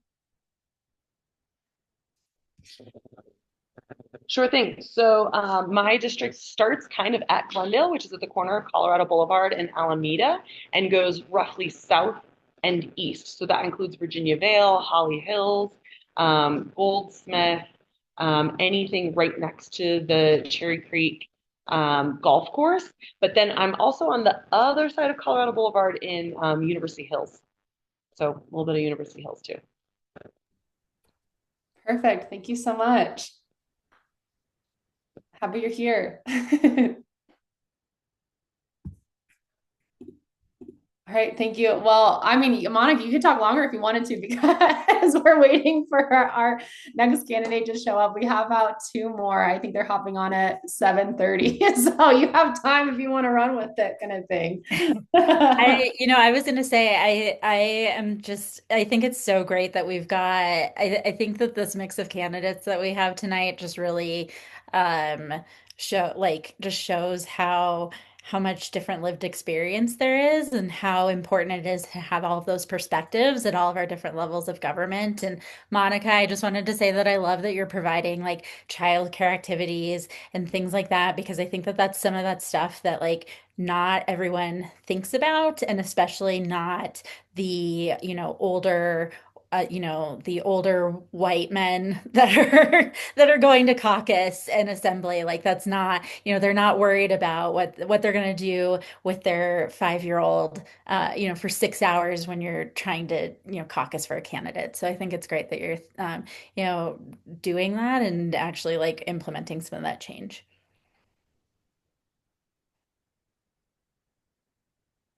Oh, I think she's on mute. You're on mute. Yeah, I was gonna say I'm muted. Yes, that is exactly right, Julia. That is something that is a real barrier. And at my last House District meeting, I explained to folks that it's a 2.5 hour meeting on Saturdays that I go to every month.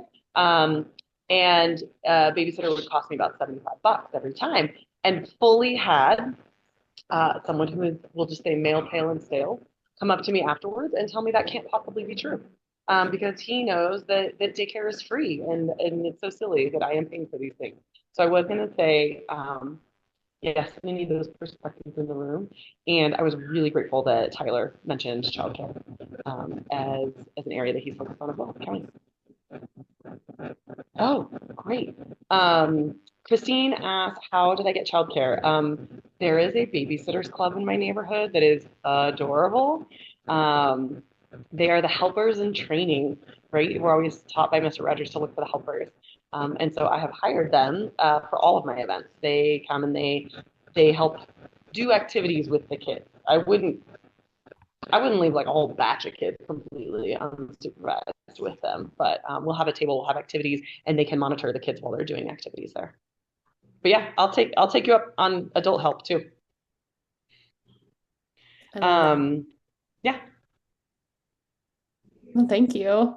I do also want to say too, I loved the people in the chat talking about which districts they're in. If you want to say like what district you're in and see if anybody else is also in the same district as you, me and my District 5 baddies will be rolling up to our caucus on March 3rd. And honestly, we'll send out an email after this event and start kind of curating conversations around who you can show up with, and stay plugged into our Discord. Casey can drop the chat in there and we can split into groups in our Discord chat about meeting up for a caucus and like kind of supporting us through the process. And maybe we'll have like a caucus channel so we can, if you can go to one meeting but you can't go to all the meetings, you can like find your people in there for the proxy purposes, which I think will be really efficient too, because I don't want you not being able to make one meeting stop you from making the other meetings, especially if you have an interest in being and wanting to attend these meetings, because we're gonna create change, and I'm literally so excited for it. Yes, perfect. I love the chats. I love seeing all my District 5 friends. It's like it feels good and also hurts my heart just a little bit because I'm like, oh, I wish I could have like been telling you to vote for me, but it's okay. Well, maybe sometime in the future. I again, I will just reiterate, like, going with people or meeting up with people. Honestly, I love the idea of a chat in the some chats happening in the Discord, because there's so many times that like you'll be like, I can't believe that this person said this, or you'll be like, you won't believe what I just heard about this person, and so it's so fun to have other people that have that same vibe and are wanting to hang. Yes, exactly. And I think I'm gonna actually create like a caucus bingo sheet. Like I, I think that's gonna be really fun. Hold on, to clarify, House districts or congressional districts. So you can do both. So like my House district is District 5, my congressional district is District 1 because I live in Denver. But the first wave is like your House districts. Those are like the precinct meetings that you show up to. And then if you want to go to your congressional districts, that that comes after that process, just to clarify, if that helps. Yeah, guys, I really thought we'd be back to back to back, but we're waiting for them to hop on at 7:30. So thank you so much for being here and give it 2 more minutes. I'm actually really, really excited for our last two candidates who are going to speak with you.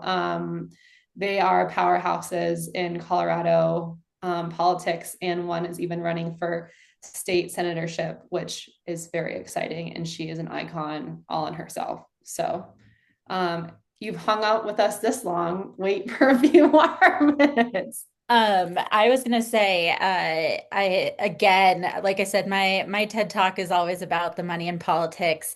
Somebody, a couple people have mentioned it a little bit. Oh, somebody asked, do all districts still share the same caucus meeting date?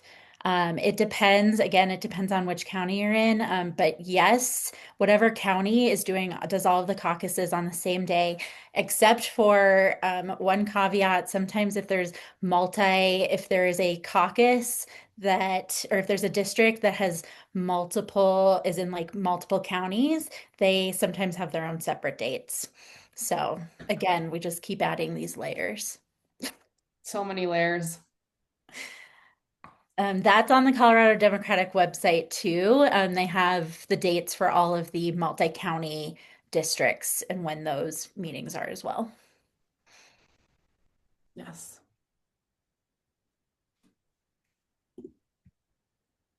Thank you. Thank you for coming.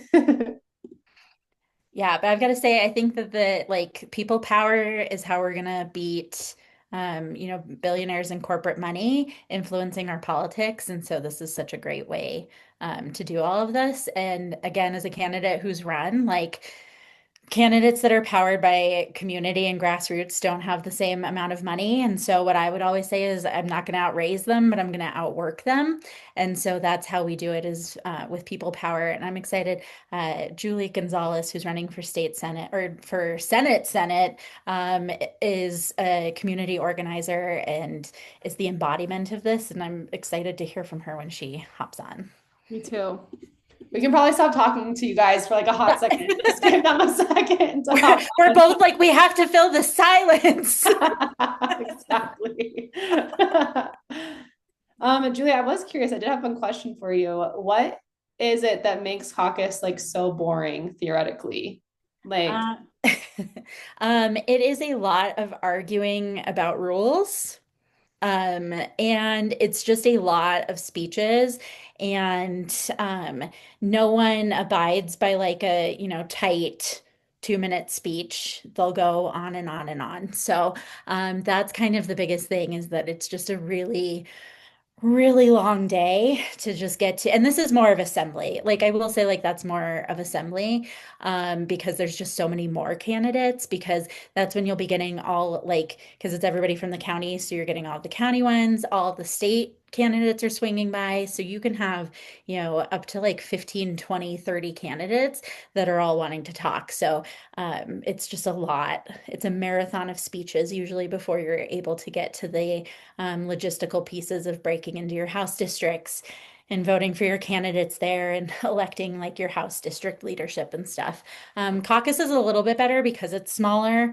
It's usually by either your state, like you'll start out with everybody together, usually, and then break out into your precinct. So it's a little bit faster. But again, it's a lot of operational paperwork. And correct me if you're wrong, but you're like listening to a lot of candidates that aren't even like who you get to vote for, right? You're hearing from a lot of different people.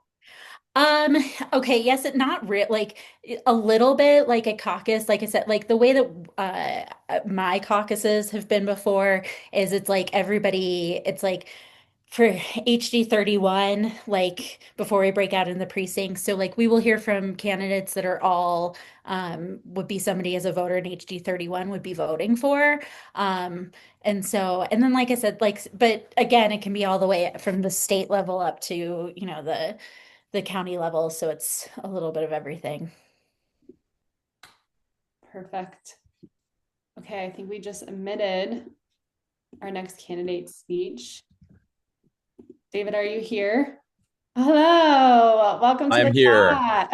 I'm so Welcome. sorry. Oh my God. Oh my I'm gosh, so it's okay. sorry, You guys. I'm just like, missed Julie and I just trying to riff off of each other for a hot Little second. space. oh, what was it? You were like, yeah, that's what improving. Yeah, we were Yeah. improving. Yes.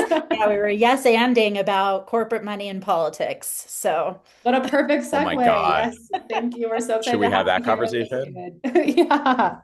I'm really Um, happy to have that conversation. yeah, feel free to just where you just got done talking about caucus and what it's like, and we're all registered to show up to our local caucuses. So we'd just love to hear from you. Amazing. That's like really terrific. Thanks so much, everybody, for showing up. Um, running for office is weird and hard in all kinds of ways, right? And I like to say, like, um, the worst part probably is like I don't get to spend nearly enough time with my kids as I would like, but it's like really fun and awesome to be in rooms like this all the time, especially new rooms, new communities that are created with people who are fighting to save our country. So I'd love to just share a little bit about myself, and then, this office, if it makes sense, Raina and Julia, I don't know if it does, but like I'll say this office, the Attorney General's office, is so important to our ability to fight for a better future. And I think that there's a lot of um, mi misconceptions and misunderstandings about what this office does and what it can do. And so I'd really love to also answer people's questions. Does that sound good? Okay. But cut me off whenever, especially because I'm running late. So, No, you're fine. You'll know the okay. only one after you is Julie, so she's gonna hop in whenever she can, and that's Oh, okay. hell yeah. The Hell runway yeah. is yours. Okay. Hell yeah. Hell yeah. Well, um, I always love being the opener for Julie Gonzalez. It's one of my favorite gigs. So so yeah, I'm a workers' rights, civil rights, and anti-monopoly lawyer. I'm the executive director of a nonprofit legal organization called Towards Justice. I stand up in court for working people here in Colorado and across the country, taking on corporate abuse, fighting back against the Trump administration, using the law boldly and courageously. For them to take on all the ways in which they're screwed. We look, I think I'm running for attorney general fundamentally because I'm like sick and tired of living in this system where the elite in this country play by a completely different set of rules than everybody else, and we see it all the time. And that system is what's like brought us to this moment of crisis when we've got this masked, lawless army that's invading our streets. The wealthiest people on the planet have like seized control of our government. They're dismantling it for their own profit. And as attorney general, I'm going to fight to take all of that on. We have to. We have to like take on the crisis in front of us. That means standing up to Donald Trump, suing him every chance we can when he violates our rights. It also means holding accountable the corruption that surrounds him. So I've been talking for months about how we're going to have to prosecute ICE officers when they trample our rights here in Colorado, right? We're going to have to stand up to the like corporations and billionaires that are contracting with this administration for their own profit. So Palantir, building out the largest AI surveillance system in history, it violates our rights under Colorado law. We're going to hold it accountable under Colorado law. Companies like the Geo Group, the private immigration detention facility that run the private immigration detention facility here in Aurora, right? They violate the rights of Coloradans. We're going to hold them accountable. But fundamentally, like I also have to say we are going to have to take on the rig system that gave rise to Donald Trump. And this office is critical to doing it, right? Like I saw at the inauguration, I don't know if others did, Jeff Bezos standing behind the president. He's got $250 billion in his pocket. And meanwhile, my clients, thousands of people across Colorado, Amazon delivery drivers, are forced to urinate in bottles in order to stay on task and meet his absurd and impossible quotas while he crushes their unions. We got companies like Suncor in North Denver that have been polluting the planet. They made $2 billion in profits one quarter a couple years ago, and the Polis administration fined them $2 million, like a slap on the wrist, like the equivalent of $100 parking ticket for them for their pollution, for making hundreds of kids sick. So to take that on, we're going to need to use the law boldly and courageously. Use the laws in the books, the laws that ended slavery, the laws that of the New Deal and the Great Society and the Civil Rights Movement. We're going to need to use them boldly and courageously to fight for a better future. And that's what I've been doing my entire career. We use the consumer protection laws, the workers' rights laws to fight for rideshare drivers and for meat packers, for teachers and nurses and veterans. I represent thousands of people across Colorado who rent from Graystar. I don't know if anyone here rents from Graystar, the corporate landlord. But burying people in like $100 a month and $200 a month in illegal and hidden junk fees. We're representing hundreds of thousands of people across Colorado that are drowning in medical debt to like billion-dollar hospital systems like UC Health. And we've recovered nearly $100 million stolen from working people. We forced the biggest corporations in the world to follow the law. We've sued the Trump administration and won. We've sued the Polis administration and won. We recently sued the governor, stopped the governor from turning over personal information of Coloradans to ICE. We're suing the Geo Group, the private prison company, on behalf of tens of thousands of people detained there. We recently won a case on behalf of everybody detained in Colorado, incarcerated in Colorado, who are forced to work under the threat of solitary confinement in violation of our anti-slavery protections, a first-in-the-nation case to challenge slavery and involuntary servitude in all contexts, even for people who are incarcerated. So look, we can use the law to fight for a better future. We can take on the private equity billionaires that are turning the most basic things in our lives into investment opportunities. We can make polluters pay. We can stand up for renters and workers. We can go after the union busting. So much of what's rigged in our economy and our society is the result of just blatant and flagrant lawlessness. The elite not playing by the same set of rules as everybody else. And we can hold them accountable if we use the law to do it. I believe that in my bones. I think now more than ever, we need to elect people who've been in the trenches fighting for the working class and who are ready to combat Trumpism and fight for a better world than what we had before. Even if it's the last political job they ever have. And that's why I'm running, because I'm sick and tired of the same old stuff. And maybe a lot of you are too. And I would appreciate your support so much. So thank you, everybody. David, you got the people in the chat riled up. They're ready to go. Oh, hell yeah. I appreciate that. Very inspiring. Yeah. Did you want to speak to a little bit about like the Attorney General's office in general? Yeah, like I think that I think one of the core things that I want to say about the Attorney General's office is look, the Attorney General is fundamentally not the lawyer for like the agencies of the governor or the agencies of the state. It's the lawyer for the people of the state of Colorado. And I think, now more than ever, when it comes to like fighting fascism, when it comes to fighting like all of the threats around us, and when it comes just to like our daily lives, right? When we encounter, the corporations abusing us, our landlords, our health insurance companies, our bosses surveilling us, the big tech companies that are like spying on us through flock cameras and reaching their tentacles into our kids' brains, all those things, we need a lawyer in our corner. And that's what I want to be, because I've dedicated every day of my career to standing up in court for working people. And I've seen how the law is rigged against them. And I think because of that, I know where the bodies are buried in this legal system and how it's broken. And this office is just so absurdly important in the fight to save it and to make our lives better. So, I mean, just like one example, and I may have shared this with you, Raina, but like, because I think I want to make this as as concrete as possible. Um, we use the example of like I talked about Suncor polluting our air, right? Harming like hundreds and thousands of people across Colorado and basically just getting away with it. That's right in our face, right? I just talked to uh, a a provider at an abortion clinic in Southern Colorado who said that Colorado's bubble laws, which are the laws that are there to protect people seeking reproductive care from protesters and other harassment, that those laws are like basically being ignored in lots of Colorado, right? And clinicians, people coming in from out of state seeking abortion care, are getting harassed from like inches from their face, right? It's just illegal. It just doesn't need to be that way, right? I don't know. Another example, I don't know if folks here have ever had a difficult time canceling a subscription, like you like for a gym or something like that, canceling a membership. Like, um, all kinds of businesses make it really easy to sign up for a membership or a subscription and really freaking hard to cancel one.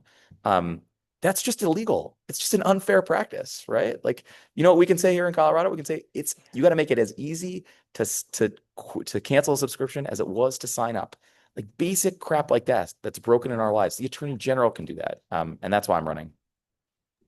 Yeah, I think that it reminds me a lot of what you said when we met, when you were saying that, laws are being broken every day around us that we just aren't, that we don't know about and that we aren't doing anything about. Totally. It's just like we're just like used to living in this world. We're used to just living in a world where our rights are getting trampled. And what's so interesting and powerful about that is like, look, there's a lot to say about the Epstein files, and that's like, the conversation for a whole different day.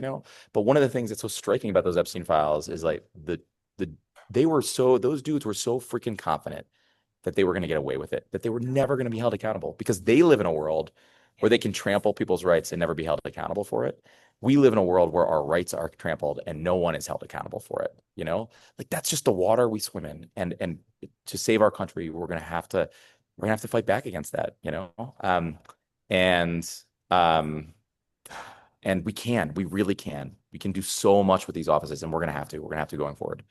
Yeah. I love that. Well, you got the people really excited, David. I'm really excited and so grateful. And thank you for coming up. I dropped the link for people to caucus for you Oh, in the chat. hell yeah. Yeah, Appreciate you guys a ton. And I'm gonna put my you can text me or call me anytime. I'll put my cell phone number in the chat, and my email too. So perfect. um Thank you so much. We are all signed up to caucus and to go hell to, yeah. so we are pumped and ready and locked in. Awesome. And I assume that Sarah Burgett was that louder, that was like an expression. You guys heard me. Okay, right, right. Okay, all right, Yeah, good. yeah, yeah. Yeah, Yeah, I was like, yeah, it's more yeah, I like got it. playing. Got it. Yeah. Who knows? I'm pretty lame, but yeah, no, I got it. I appreciate it a ton. All right, here's my uh email me, call me anytime. You guys are the freaking best. Love you guys, and we'll talk soon. All right, bye. We'll see you soon. Thank you so much. Thank you. Bye-bye. Bye. All right, so we have our last candidate for this evening, Miss Senadora Julie Gonzalez. Are you here with us?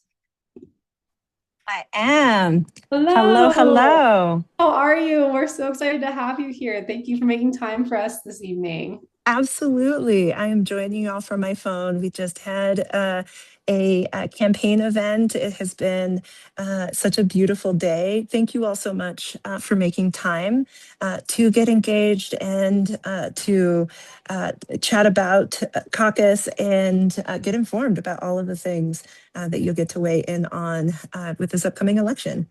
Yes, absolutely. So we just spent the past hour and a half kind of breaking down what caucus is, what it looks like to show up to caucus, and we're all registered to go. So we are locked in and ready. And we're just very excited to hear from you. Just to give a little bit of context to the people here, I met Julie while I was running for office, and she was one of the kindest people ever, instant kindness. And she didn't have to be, but she was.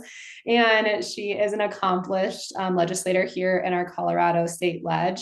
as a senator, and she fights for the working people. She challenges APAC and big money. She's not afraid to be vocal. She stands in her values, and she is just what I would say a rising star in Colorado's politics. And we're so excited that she's going for the big senator seat, and I can't wait to see you in there. But please, Julie, feel free to share what you'd like with this group of active, engaged political attendees. We'd love to hear from you.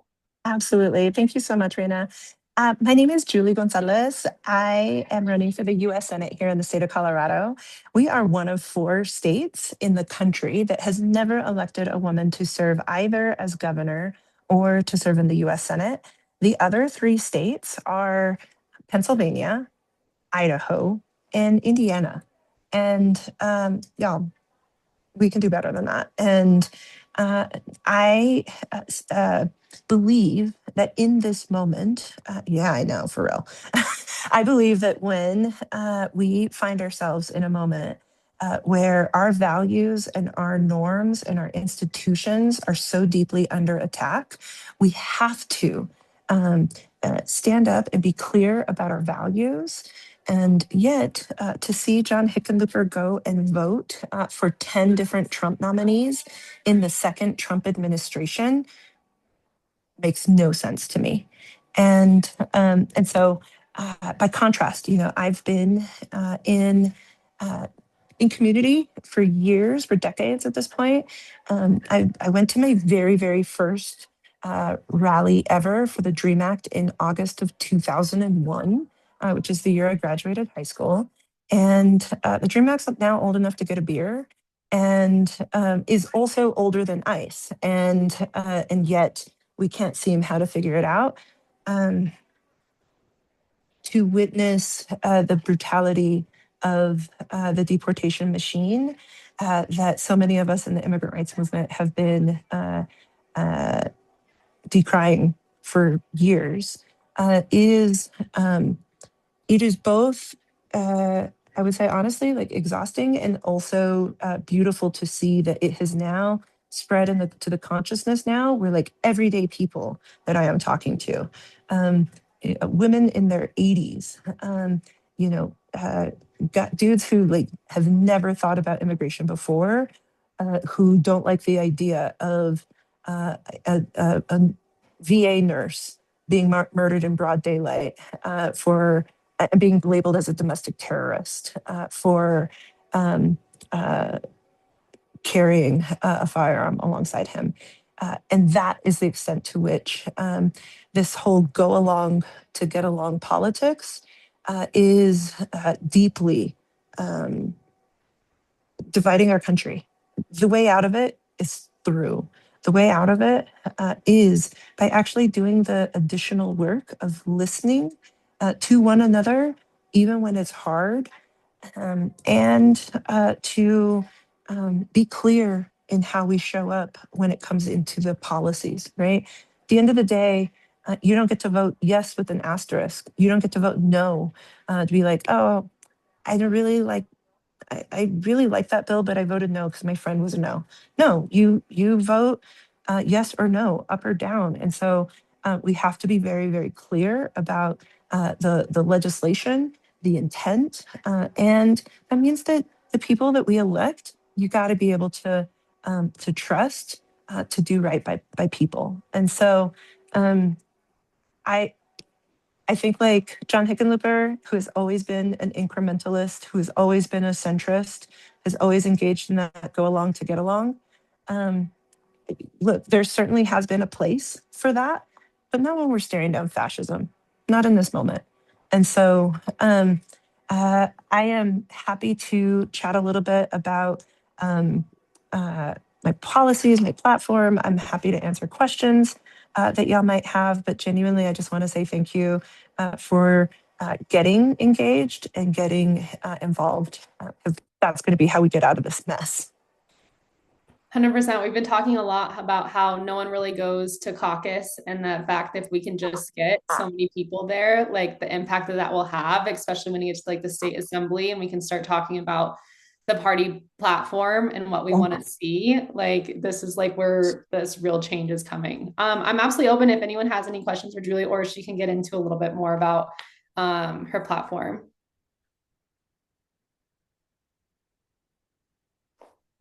It's okay. Do you want to just give us the oh, Jen raised her hand. Yeah, I first of all, I want to apologize because I am one of those stupid white ladies who didn't understand nearly the depravity of the immigration system, and I'm trying to remedy that and volunteer with Cartas de Paz and to really understand the strife that is going on. And I'd love to hear from you your ideas about how we can stop this machine, this disgusting system that is profiting off of concentration camps. They are concentration camps. There's not enough food, there's not enough heat. My latest pen pal hasn't seen the sun in 4 months. Her 16-year-old daughter is trying to make it on her own in Aurora. I'd love to hear what you have to say, or if anything we can do too in the meantime to fuck this shit up. Sorry for my language. No, I mean, no, also don't apologize for that because that's what needs done. Um, I would just say that the way that I came into learning about how broken the system was happened when I was a kid. In the summer of 1993, my dad got a job managing a ranch on the border in South Texas. And that was the summer between fourth and fifth grade for me. And in January of 1994, NAFTA was enacted. And the ranch that we lived on suddenly started getting populated by all these Border Patrol agents, and people started coming to our house trying to get to, I don't know, Chicago or Dallas or Denver. Um, and what I learned as a kid growing up was that um, Border Patrol just was. I didn't have vocabulary to understand it. Border Patrol had incredible amounts of power. And even though we were US citizens, we were taught to kind of whenever, hush, I guess, whenever Border Patrol showed up. And it wasn't until I was in college that I understood sort of the impact of NAFTA, the impact of, policy, who has opportunity, who doesn't, right? NAFTA created a system that allowed the free movement of goods, but no process for human beings, right? And so, to your point now of the mass deportation system, right? I actually just wrote an op-ed in the Denver Post calling to abolish ICE and to replace it with a system that strips out the profit motive that exists at every single step of the immigration deportation machine, whether that's surveillance with Palantir and Flock, whether that's detention, right, with Geo Corporation or Core Civic or BI, right, or whether that's on the removal process with, here in Colorado, like companies like Key Lime, right, Key Lime Air, who's like making profit off of the flights. Those profit motives and the incredible funds that are going to the mass deportation machine could be used in so many different ways, so many more productive ways, right? They tell us that they have money for bombs and for $50,000 ICE sign-on bonuses, but that we don't have enough money for healthcare and for universal childcare. I'm sorry, our priorities are so jacked up, and the corporations and the lobbyists who make so many of these decisions need to go, right? And we need to instead build an economy that works for everybody. So I would say concretely, what we can do right now is exactly what you're doing right now. It is getting involved.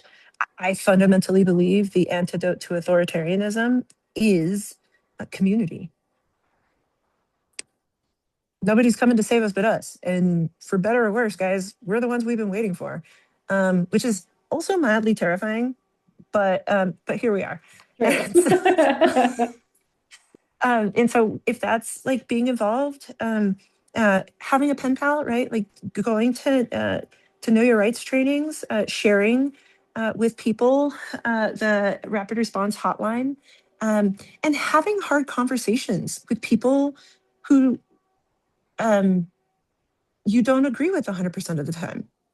I've got family members who I love who are 2-time Obama and 3-time Trump voters, right? Like, but my cousin, who after Alex Preddy was murdered, was like, yeah, I think I'm gonna unaffiliate.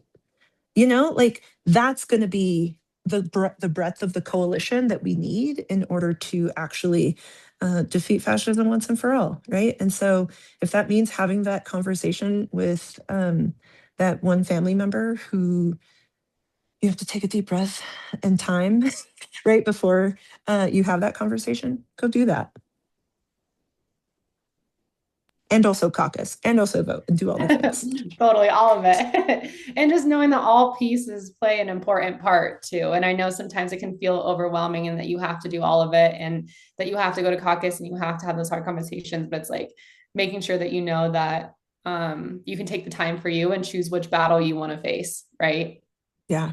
Yeah. Also, having been engaged in organizing now for like 20 years, which deep breath. I will also say that it is a marathon and not a sprint, right? And so you also have to take care of you. And one of the other beautiful things about being in community and in a movement is much like a choir, right? Like you can take your breath and the song will keep going. And that's super, super important, especially in these times that are so cruel and vicious that it can sometimes feel like it's easier to tune out and disengage. That's what they want you to do, right? Like that is a hallmark sign of a dictator and a fascist, right? And so like find your people and grow that group of people that you're with. I love that. Well, thank you so much for being on this call today, Julie. We so appreciate you so much. You are amazing. Absolutely. Thank y'all. Yes. Did you want to drop anything in the chat, like your website or any way for people to get information on you? I did that. So you can find me at julieforcolorado.com. I'm also at Senadora Julie on all of the socials. And look, there is only in the history of this country, there has only ever been one Latina elected to the US Senate. And her name is Catherine Cortez Masto, and she's out of Nevada. And so we have the opportunity to make history on two fronts. One, by electing the first woman in Colorado's history here in Colorado, and two, by increasing the number of Latinas in the US Senate by 100%. And so thank y'all so much for all that you're doing. Oh, well, thank you so much, Julie. Thank you for being here. I did want to let everyone know here, we actually have one more candidate hopped on late. If you want to listen for one more, Malat is here. But thank you so much, Julie. We'll see you soon. Okay, well, thank you all so much for being here. We have one more candidate. Malat was able to hop on real quick. She's running for Diana DeGette's seat in CD1, and she is also a dear friend that I got to meet on the campaign trail. Also very kind and generous and young and talented, and I am so excited she's running. And Malat, please close it all out for us. We're excited to have you here to round it out. I will make it so quick. I'm so sorry, y'all, that I am late. We were just having a meet and greet at the Pearl, which is actually my first time going to that bar. So freaking cool. But I'm so excited that you guys put this event together because caucus is unbelievably complicated, and so I'm really glad that we're getting folks informed about the process and everything. Yeah, like Raina said, my name is Malat Kiros. I'm running for Congress in Colorado's 1st district, so pretty much all of Denver sits in that district. Challenging Diana DeGette, 30 years, only 2 bills passed in that entire time, and millions of dollars from big pharma, big energy, and defense contractors that she's taken in donations from those industries as well. This campaign is about really bringing back all the disaffected voters that we lost in the last election, because we didn't actually talk about the issues that matter most to people, which is the affordability crisis and the corruption that we are seeing in our government, the kind of corruption that allowed for our taxpayer dollars to be funding a genocide, the kind of corruption that allowed people to be sitting in their seats for 30 plus years at a time. Like, this is time for us to put real progressives in office that are actually going to be laser focused on the affordability crisis and making sure that we lay the groundwork so that no one like Trump can ever come back into power by lying about what they would be able to accomplish for working people. Because that's ultimately what got us here in the first place. And so that's why I'm not taking a dime in corporate PAC money. I'm not taking a dime in lobbyist money or billionaire money. And I'm using, for my platform, our top priorities are Medicare for all, housing first, universal childcare, and then, because of the moment that we're in right now, abolishing ICE and an arms embargo on Israel. At the end of the day, if we do not have Democrats that are boldly calling for truly transformational policies, we're not going to bring back the trust that we lost from Democratic voters. The last time we really delivered for working people was with Obamacare. And that was a transformational policy, right? 30 million Americans got health insurance that didn't have it before. But it was just a band-aid because we are still fighting for subsidies to make even Obamacare affordable for working people. And so for things to really change, we need to get Medicare for all. We have to break up big medicine. And especially in this moment right now, I see some folks talking about abolishing ICE, and absolutely, that has to be, frankly, that's the moderate position to have in this kind of crisis right now, is to abolish ICE.